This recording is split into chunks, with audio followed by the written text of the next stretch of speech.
200 से जायद केसेस में मुलव्विस खतरनाक मुलजिम असद कीड़ा हलाक हो गया। कोई ऐसा मुकदमा बड़े जुर्म का नहीं जो उसके खिलाफ दर्ज नहीं हुआ। रॉबरी, दौरान डकैती, लोगों को फायर मारना, कब्जे करना, पुलिस वालों पर फायरिंग करना। फैसलाबाद पुलिस असद कीड़े को पिछले लंबे अरसे से तलाश कर रही थी। ये मुकाबला कैसे होता है? फैसलाबाद में थाना सदर फैसलाबाद की टीम ने जो है वो बदनामी ज़माना ख़तरनाक डकैत असद कीड़ा को जो है वो पुलिस मुकाबले में हलाक कर दिया। असद कीड़ा कौन था और ये कितना ख़तरनाक डकैत था, कितना ख़तरनाक मुलजिम था? ये 6 भाई थे। ये 6 के 6 भाई ही इंतहा के क्रिमिनल थे। उनमें से एक भाई अब असद कीड़ा जो मुकाबले में मारा गया।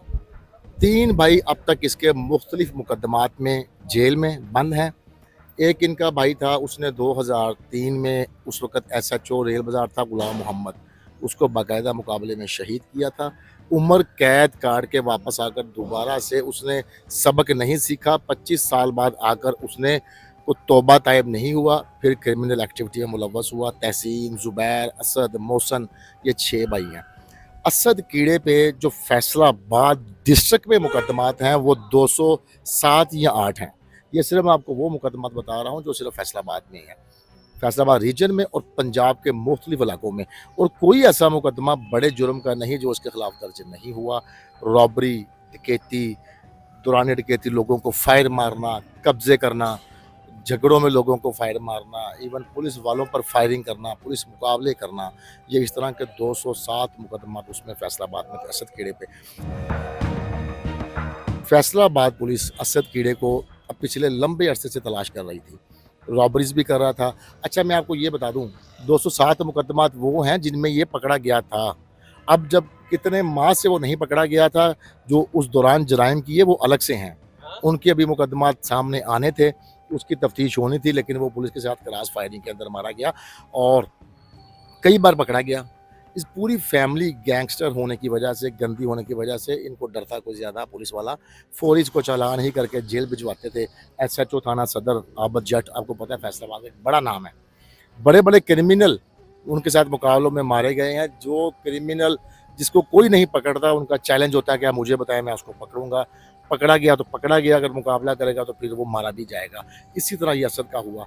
काफ़ी देर से उन्होंने इसको टारगेट किया हुआ था और इस पे पूरी रैकी थी और बड़े बेहतरीन अंदाज में इसका सारा वो सिस्टम किया गया, तो इसको पकड़ा भी गया। सारा कुछ आपको सामने हुआ।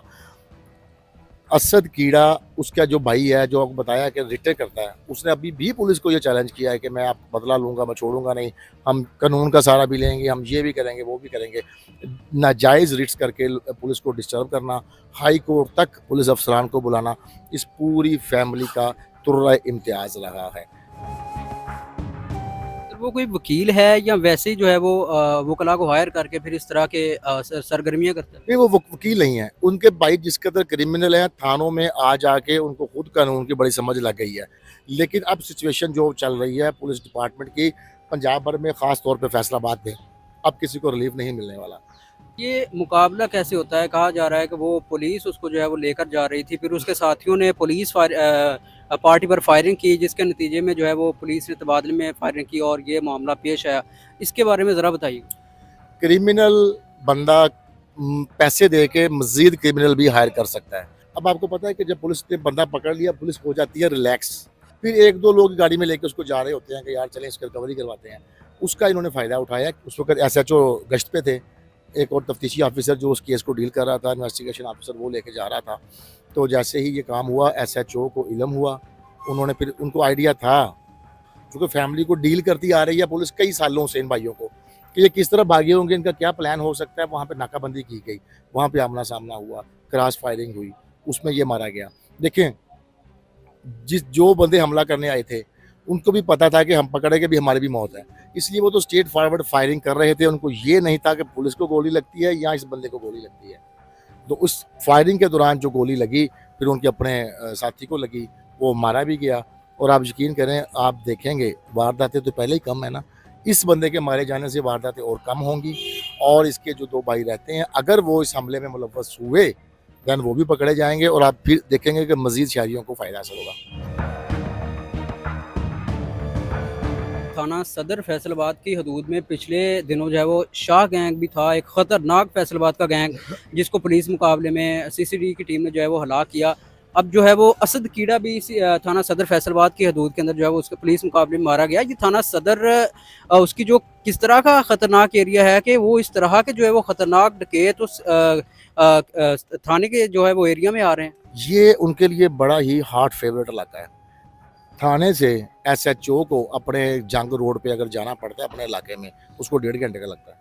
इसलिए इनके लिए वारदात करनी बड़ी आसान है वहाँ पे कि हम वारदात करेंगे, पुलिस को आते टाइम बहुत लग जाता है। इसलिए क्रिमिनल्स का ये बड़ा हार्ट फेवरेट और उनके लिए आप कह लें कि बड़ा चॉकलेटी ये इलाका था कि यहाँ पे वारदात करना आसान है, पुलिस लेट पहुँचती है। लेकिन अब वो चीज़ें रही नहीं। थाना सदर का इलाका डिवाइड कर दिया गया, थाना एयरपोर्ट नया बन गया, उसमें वो शामिल हो चुका है। एसएचओ बड़े एक्टिव हैं। अगर आपको दिन में वो हाई कोर्ट मिलेंगे तो रात को सारी रात रोड्स पे मिलेंगे, सड़कों पे मिलेंगे। सीसीडी भी साथ एक्टिव हो चुकी है और एक कंबाइन जो गश्त का निज़ाम हमारा शुरू किया गया, एलीट फोर्स का, डोलफन फोर्स का, ये सारी चीज़ें मिला के अल्लाह का शुक्र है बड़ा मामला बेहतर है। कभी एक वारदात 150 के अराउंड हुआ करती थी, जो अब रिड्यूस होकर 50-60 तक पहुँच चुकी है।